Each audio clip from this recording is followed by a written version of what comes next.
This is a video you must watch if you've been trying your hands on this e-commerce thing and you're really not getting the kind of results, you're not making the kind of monies that you should be making. You see, very many times you see people post screenshots, testimonials, and all of that of how they're making shit ton of money from doing this business of selling physical products and all of that. Some doing mini-importation, others doing drop shipping and all that stuff. And you've tried your hands on a few things and you've tried to sell some product and you're not really making the kind of monies that you should make. Well, chances are that you're making one of the mistakes that I'm going to be highlighting in this video. In this very video, I'm going to be sharing with you about 9 mistakes or 9 things that you're probably not doing or that you are doing that are holding you back from making the kind of monies that you should make with e-commerce. Hi, my name is Joel Amawe and this is Joel on Demand. On this channel, I teach people how to start profitable e-commerce businesses and also teach them strategies on how to sell whatever product that they have super fast. If this is your first time I'm coming here, please do well to subscribe. If you've been here before, welcome back and let's get to it. No, we're not getting to it yet. Get a notebook, get a pen. Trust me, this is super packed. Now let's get to it. The very first problem, the very first mistake that I see a lot of e-commerce entrepreneurs or product sellers, whatever you call yourself, the very first mistake rather, that I see them make is not having a plan, not knowing their numbers. I like to, group them as one.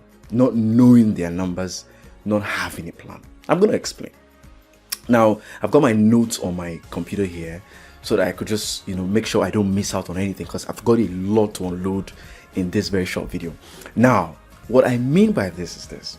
One of the very first rituals that we always perform at my e-commerce business is telling the future. So let me break that down. What I'm trying to say is this. Before I get out to buy a product and sell, or whether import or whatever, I like to have a revenue goal or a target that is tied to a revenue goal. What I mean is this. For example, say I want to build a house, a 3-bedroom apartment. How much? 10 million. Fine. I need 10 million naira over the next 1 year to build a house in my village.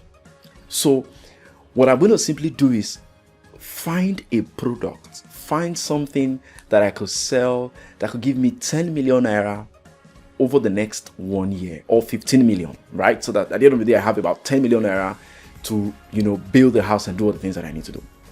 Now, what this kind of, planning or targets or whatever does to you is it begins to motivate you. And I tell you, you need a lot of motivation in this kind of business because as the going gets tough, there are a couple of times where you want to just like, oh, come on, I think I'm done here. There are things that would want to frustrate you. And we're going to get to them, as I flow through this. But when you realize that, look, I've got something to take care of. I've got a house to build. I've got a car to buy. It makes sense. And this is why all through this time of me doing e-commerce, I can, almost pinpoint a particular project that I executed and marry it to a product that I sold. For example, when I got my first car, I remember very clearly the product that made me get the car. It was a nylon sealer. Oh, sorry, not the nylon sealer. I think I've talked about some of the products that I've sold in previous videos. You could go check them out. But the nylon sealer is a very small device that people could use to seal nylons and all that. It did, really wonderful numbers for me. I think that was when I got my first land, not a car. I think my first car was a product called the Nano double-sided magic tape. It was a bomb at that time, right? So that's really how it has been for me. Okay, so it sort of motivates me and I have a goal and it gives you that feeling of achievement when you're done eventually, right? Now, when you've set your revenue, the next thing you want to do is to decide on how much profit you want to make per unit of a product. At this point, you've probably not even gotten a product yet. And it's the same thing with me. At that point, I've probably not gotten a product. But what you want to do is you want to decide on how much you would like to make. You need to have a barest minimum. And say, okay, the minimum profit I want to get on the product is 5,000, is 3,000, whatever. All right. Now, what you then do is you divide the revenue that you're expecting by the profit per unit. That gives you the number of units, the quantity that you need to buy to be able to make the money that you want to make. The next thing you want to find out now is cost. Now you know what you're going to make. Now you need to find out what it will cost you to achieve this. Do you need to hire somebody? Do you need to hire a marketer and do all sort of things? You need to find out. How much is the product itself? Are you importing it? How much is the shipping cost to bring it from China to Nigeria or Ghana, wherever you are in Africa, right? You want to find out the cost of that product. Now, you want to find out that miscellaneous costs, okay? Recharge cards, phone calls, whatever. You're going to find out what it will cost. And how do you find out all of these things? You have to test. For example, you want to find out what it costs to run marketing. And the one quick way to do that, especially if your marketing strategy involves running paid advertisements, you want to actually go ahead to run ads to see what it will cost. You don't even have the product yet, but you want to run ads and see how many people would ask for the product. But more importantly, you want to know how much it costs for those people to come through the door to say, I want this product, right? Now, granted, you may not get all the cost correctly. You may not get everything 100%. But what this does for you is it gives you a much clearer picture. And so you're not moving into the business blindly, but with your both eyes open, and you know exactly what is obtainable and what is not. Now, the next, and that's okay for knowing numbers and all that, right? The next mistake that I see a lot of people make, and this is like the biggest mistake, to be honest, is in the product that they sell. In fact, I have a term that I call the suffer head and push and start product. A lot of people sell this kind of product, suffer head product that do not sell themselves, product that do not solve a problem, product that are just shiny, product that are everywhere, product that people can easily find offline. I tell people that it's not everything that sells offline that sells online, and people don't tend to understand what I'm saying. It's really simple. The dynamics of selling offline is not the same as online. All right. Don't forget that when you sell things offline, say you have a shop, for example, you're not really spending money every single day, like you would do online. When you run ads, for example, whether you get sales or not, you still get to pay for advertisement. But it's not the same thing offline. So when you try to sell something like a refrigerator, for example, online, and you want to get people to take action and buy it immediately, that's going to be a huge problem. So you don't want to sell just everything, regular shoes, bags, and stuff like that I see a lot of people, try to force on people and sell. You don't want to bring such things online. I have a full-fledged YouTube video where I talked about the criteria, the body of criteria that you should look at in deciding on what product to sell. I'm going to put a link to the video in the description of this video, so you can check it out and ensure you watch that. Now that's for products, right? And you cannot get product wrong. You can't get it wrong. If you get it wrong, you're done. You must have a highly sellable product that already sells itself. The next mistake that I see a lot of e-commerce entrepreneurs make, and this one is big. This one is big, and that is not having what I refer to as explosive marketing strategies. You see, in summary, I'm saying running marketing poorly, running marketing like everybody. And I'm talking about you just setting up, Facebook ads, wasting money, posting on WhatsApp, posting on people's ads on the comment section, and just hoping that somebody randomly pays you and calls you and buys and all that. That's not really the kind of explosive marketing I'm talking about. What I mean by explosive marketing is the kind of marketing that gets people to buy right now or just a bit later. Now, there are two broad objectives in marketing: to get people to be aware of a product and to get them to pay immediately. In more technical terms, what I mean is brand awareness and direct response. Brand awareness is, this pair of glass exists, you should buy it, right? It's fine, it's fancy and all that. That's brand awareness. Direct response is the kind of marketing that is geared towards ensuring that I buy the glass. So let me delve a bit into the direct response marketing and what really it entails. Now, direct response marketing is simply creating an offer, an irresistible offer that is married with authentic FOMO. I'd like you to take this thing down and take it slow. A direct response kind of marketing is one that involves creating an irresistible offer. That's a big word. What I'm trying to point out here is the kind of offer that will make somebody feel stupid for saying no. You get it where you go see some kind of things, you'll be like, man, if I don't buy this, I'm not sure I go fit see am buy at this price, so I'm not sure I go fit get this kind of value somewhere else. That kind of thing. Laced with authentic FOMO. FOMO means fear of missing out. You want to make the product scarce. You want to make somebody be scared that I feel no see this thing buy again. Oh. When you marry that solid offer, what I mean by offer here is actually making something to look more valuable than it ordinarily is. Look at this pair of glass, for example. If I want to sell this glass, how can I make it more valuable than it is already as a pair of glass? Now, I'm not talking about, reducing price like some people would do. They will say, oh, this product is 100,000 normally, but if you're buying it, I'll give you 10K. Not that kind of thing. That clearly, looks like scam or something. Like, I mean, why would you sell something that is 100,000 for 10,000? If you show me a product like that, I would just pass. All right. How do you make this glass more valuable? Let's use the glass as an example. There are ways you could do this. You could create a bundle. You could bundle it, or you could sort of reverse the risk. Let me take them one at a time. So bundling is group it with other things that people usually buy alongside this, and then sell it at once. So, for example, instead of say buy this glass, I could come around and say, you know what?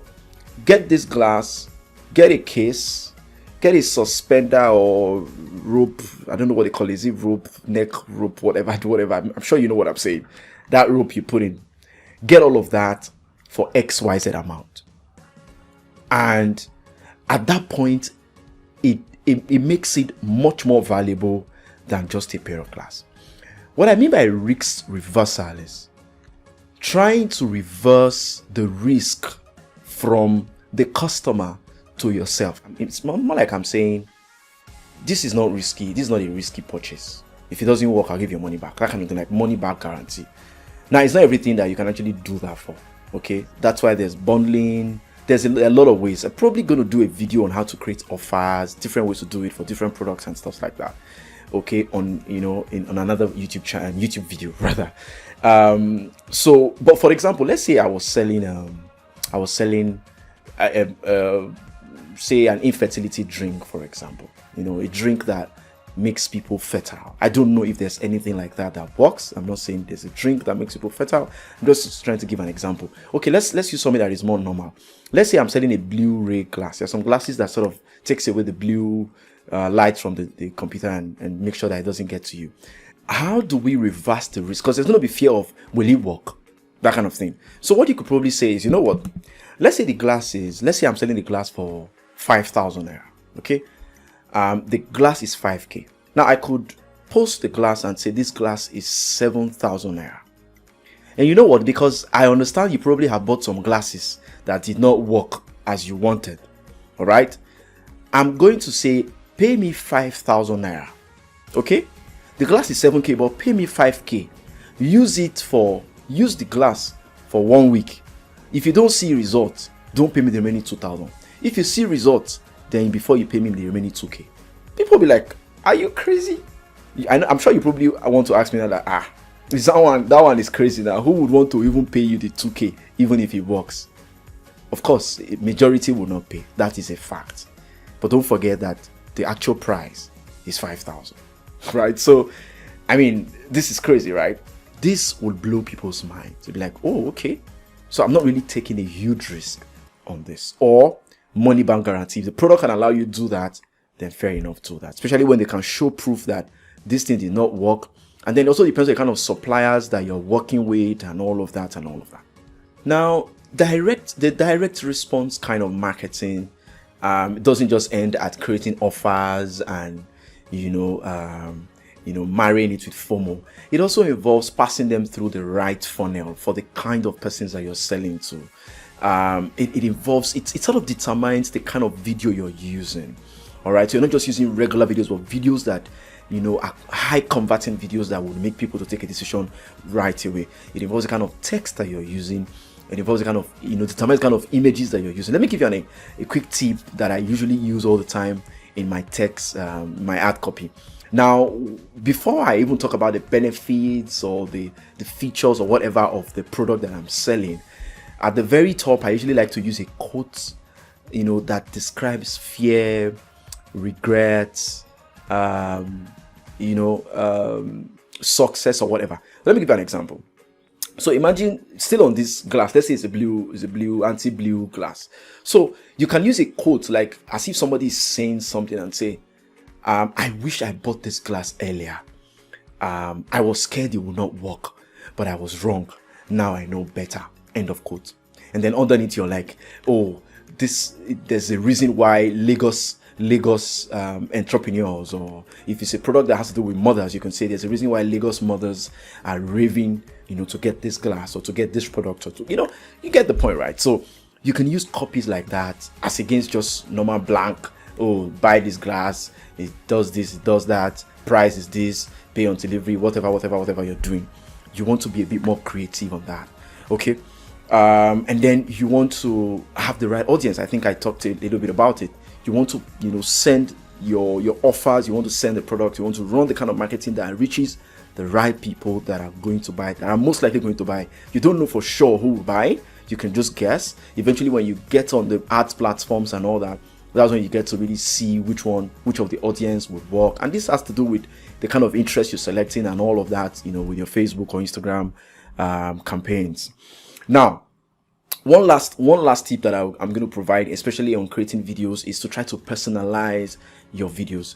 You do not want to just use regular slideshows or just regular people. In fact, I have a problem with people that run Facebook ads or run ads or product with videos of white people. Yes, you could use that at the testing stage, but when you want to scale, there's nothing wrong in getting the product and doing a video for it yourself. Like, show that realness, show your face, show that you're the person behind this product and not just some regular person or some random product and stuff like that. It provides that authenticity. It makes people believe in you the more, and that drives the kind of sales that you really should care. Now, that's enough said on marketing. There's a whole lot I could actually talk about. I could spend the whole week on just discussing marketing of physical products. I'm super good at that. I've been doing that for so long, and I'm going to talk a bit more about in subsequent videos. Now, the next mistake I see a lot of people make is not selling complementary products. Complementary products are a great way to increase how much you earn per purchase. All right, it's fantastic. What I mean is, if you know a product, for example, and I think I talked about it in bundling, but this is more than just bundling. You're trying to buy this one and buy that one too. So maybe after they buy this one, you could be like, many people that bought this glass also bought a case. So, and if you're buying the case with this one, instead of 1,000, I'll give you 500. You're like, oh, okay, that's a good deal. It sort of increases the other value. Don't forget, you're going to spend a lot of money on marketing and all that. So you want to ensure that everybody you manage to get, you won't squeeze in pockets to the point that you get as much money as you can from that person to buy as much product as possible. All right, so you want to do that by selling complementary products. Now, you might ask me, how do you get complementary product to sell? One quick way to do that is, let me teach you this. Go to Amazon, AliExpress, whatever platform, whatever e-commerce platform that even Jumia, I think. And then when you look out for your product, search the product you're selling and check related products. On Amazon, for example, you can even see frequently bought together. There's a section that shows product that people bought when they bought that one. Whether it's true or not, I don't know. But it gives you an idea of other products that you can attach as complementary products. Now, you may also want to ask me, does that mean I have to import that one too? Well, here's a trick. In cases when I do this, I don't import the complementary product. What I simply do is I drop ship it. So I have my main product. If I see that people want the other one and I add it to it, what I simply do is look for somebody on Gigi, for example, that has a product and say, please, I want to get this product. You can either buy it locally, local arbitrage, or you drop ship it without even spending money upfront. So there are a lot of ways around how to do this and make it very effective. Now, I think that the last thing I should talk about, let's consider this video to be part one, because clearly this would be so long. So the last thing I'd like to talk about is a lot of e-commerce entrepreneurs do not like to outsource their weaknesses. So not ready to outsource your weakness is a huge weakness on its part. I don't intend to create a rhyme, but I'm sure I will make a good rapper, right? It's a huge weakness on its part. You want to be able to realize that, look, I'm not good at this thing, I'm not good at that one. Can I hire somebody to run ads for me? Can I even hire somebody to be looking for products for me? Show them your framework. If, for example, if you bought my course that teaches how to find sellable products, that's a product mining guide that I created some months back, you would have seen the framework that I used to find products. You can even send them the video and say, okay, go through this course, learn how this guy is getting this product. Your work is every month you must find one correct product that you test, will see, and then I would consider it to buy or import and all of that. So you can actually do something like that, and say, okay, I'm going to hire a product finder, I'm going to hire a marketer. You buy programs, buy courses, just equip yourself and get better at this thing. So that's it. These are 5 huge mistakes, clearly, that if you're making right now, trust me, you're not going to make any money. And this is a wake-up call. You want to do. In fact, this was more like not just mistakes, but even what to do, right? And then in the part 2 of this, this video, I'm going to share with you the remaining 4. Maybe I could add another mistake to make it another extra 5 mistakes that I see a lot of e-commerce entrepreneurs make, that are making them not make the kind of monies that they should make. Avoid these mistakes as much as you can, and I promise that you will sell and you will shine and make the kind of monies that you should make. If you enjoyed this video, please like the video. It will mean a lot to me. It will allow YouTube to recommend it to a lot of people, and that way I get a lot of people listening to my videos. It's really exciting to share stuffs, valuable stuffs, and see that a lot of people are enjoying them. Like the video, subscribe if you haven't already, share the video with your friends, share with everybody. It's free. You don't have to pay any money to share it, right? These are things that I charge people for, that I'm sharing here for free. Until I see you again, I'm Joel Amawe, and this is Joel on Demand. Bye-bye.